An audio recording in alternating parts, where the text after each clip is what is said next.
Well, here we go then, departure lounge here at Heathrow Airport and ready to board the flight in just about an hour's time. The journey's really started now after coming down here last night, so let's see where we get to. Dubai first, hopefully.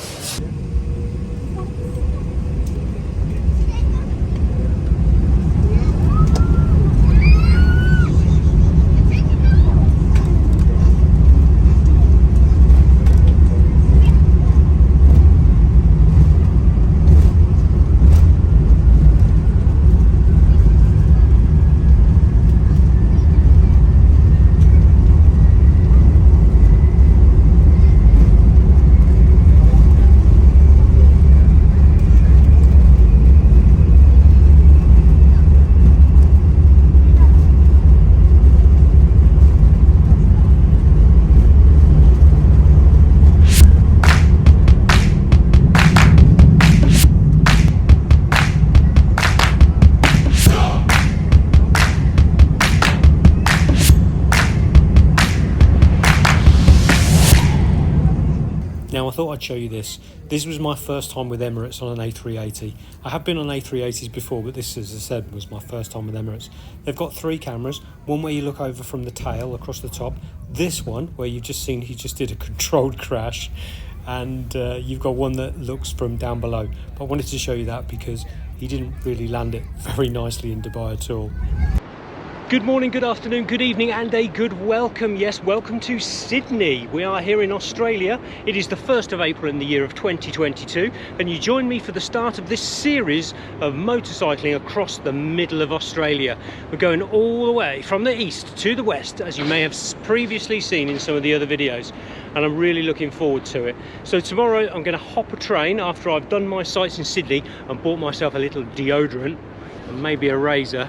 Might be a good idea. We're going to go across to Mudgee, meet up with the guys and the bikes, and then in a couple of days time we're going to get ourselves motoring across from east to west all the way across to Perth, and I want you guys to join me on the journey as the thrills and spills, and I'm sure there'll be a few spills, happen along the way. So let's see how we go, and I'll catch up with you very soon. Something's just dawned on me, a quick question. I say we're in Sydney and there is a very big bridge going across the harbour. No idea what it's called. None whatsoever. It's on the television all morning this morning. Before I got up out of my stinking pit, trying to get used to the jet lag, they were complaining about how bad the weather was. Yet there are still people walking across the harbour bridge. Amazing. Oh, what a city of dreams. It's a lovely place, it really is. I'm going to get myself some breakfast. It appears that somebody has stuck some plates on a plate rack behind my head. Well, here we go then. It is a loud motorcycle. I have to say it's a little bit more louder than the old GS. But yeah, welcome to the DRZ 400 E, which I think is what it stands for. Welcome to the DRZ 400 Eee! Oh, we're turning. Shit, that'll be the first left-hand turn I think I've done. Amazing, why not? And there's nothing behind me. Brum brum. Brakes. Yep, check, they work.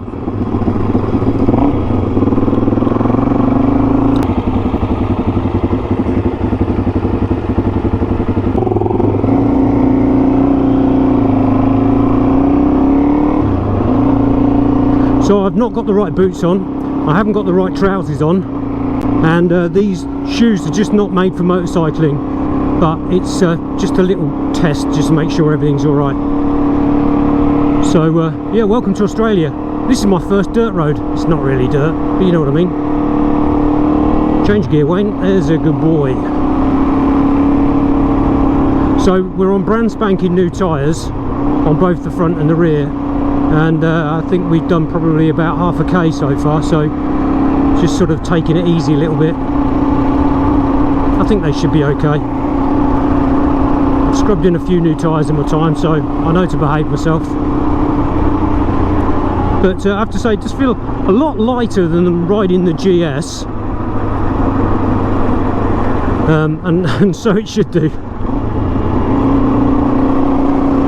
Oh, it's my first river crossing. There's going to be lots of firsts on this ride.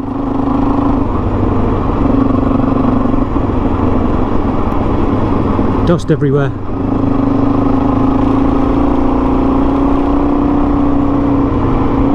So this is a bit unusual for me because I don't ride on gravel, and you know, there's a lot of you guys out there that probably ride these bikes for, you know, every day, but I don't. So I'm used to riding on the road, so even riding on a little bit of gravel for me is a bit ooh. And I know it's going to get a heck of a lot worse, so it's going to be a bit daunting for me, I think, for a while. Closest I've been, oof, hello.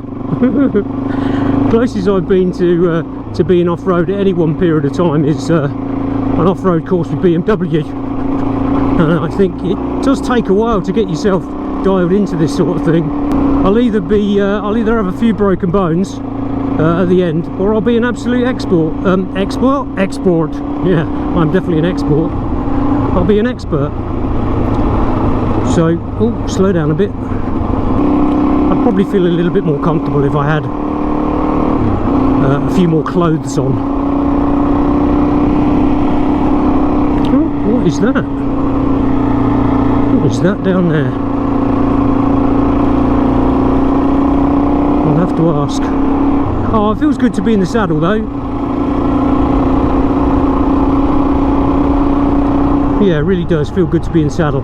This has been a long time coming, I have to say. I don't have to say, but I will say. It's been a long time coming. Oh, stand on the pegs. So this is not going to be the first time, well, this is the first time I'm going to mention this, but probably not the last time. Before I came away, I had a conversation with a guy called John who sells the cool covers.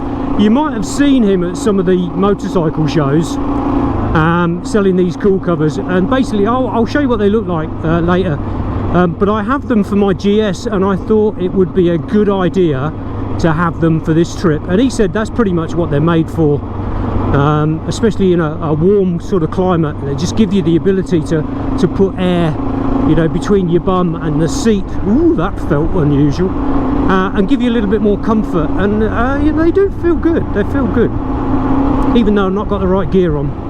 Oh, I've got a load of dust in my face now. God, I tell you what, it does feel very uncomfortable underneath. It feels, even these roads just feel a little bit more like it moves you around a bit.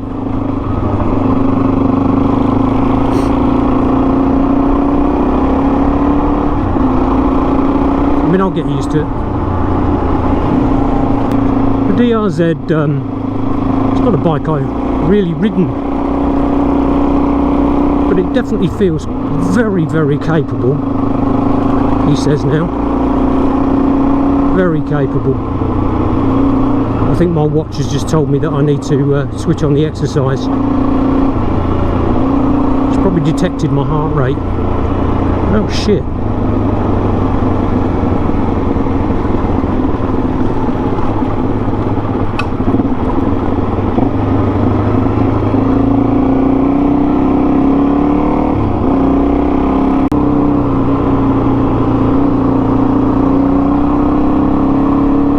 So for anybody who is watching this, just to say that if you want to follow my route around, that's an Australian term, you can work that one out yourself, but if you want to follow my route around Australia or across Australia, you can go to Garmin Map Share, which is, I think it's share.garmin.com// I'll probably put it on the screen. Smile You're on TV. Remember, it's Smile You're, as in YOURE, on TV, and not YOUR. And the sat nav that I've got on here is a Garmin GPS Map 66i, and the reason I've got that is because it has an SOS mode on it, and it gives me the ability, if I am in trouble, to press the SOS button, and International Rescue will come along, and oh, my first water crossing, International Rescue will come across and rescue me.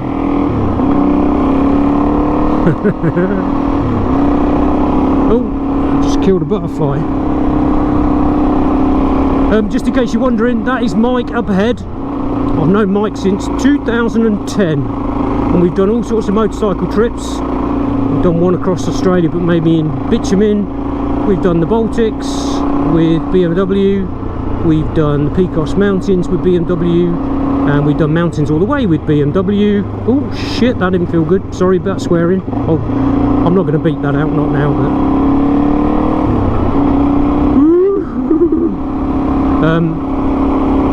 so yes, we've done multiple rides, Scotland and stuff like that. So I see Mike, up until the pandemic, pretty much once or even twice a year. He either comes across to Europe with his wife Kimberly, and myself and Adele meets up with those guys, and we always do our holidays. I don't know. It's just always been a thing, and it works really well. I think it's one of those relationships. I'll speak for him. Those guys don't see us that often, so obviously they can stay friends with us. For all of those people that are actually friends with me that live in the UK, will probably be able to... oh, are we going back now? Yes. Put your legs down, Wayne, because you're worried about doing turns and stuff, because you're a big girl. Yeah. Giddy up. I don't know what he just said, but I said yes anyway. Oh, I'm in neutral. Any gear will do, as long as it's not the one with N. Don't want to be in night mode. Got my second water crossing. I know. It's not really a water crossing. And yes, I apologise, you've not seen a kangaroo yet. I have, I saw one in half on the side of the road yesterday. These are pretty good, they got some power.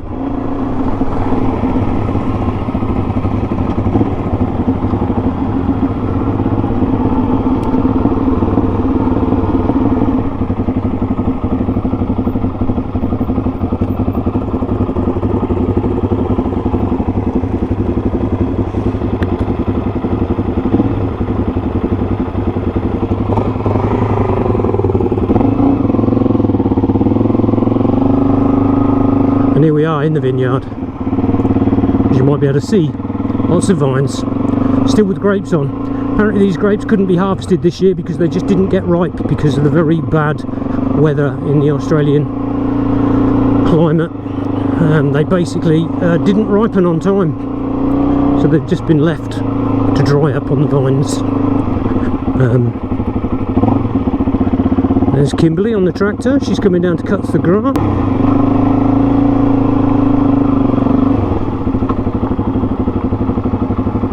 Well, that's it for today's video. I've been out on the bike for the very first time and I really enjoyed it. It was good. Oh, actually what happened today is going out on the bike when we got back, you might have seen there was a bit of a problem with Mike's bike, and it turned out that it was actually the battery has completely died since he was last on it. So we're going to get 2 new batteries tomorrow for both bikes, just in case something goes wrong. But that's it for today. I'll wrap up this video and I will see you in the next episode when we actually get on the road and we meet up with Troy. So I'll see you very soon. Just before I end, I'll show you this. You see him?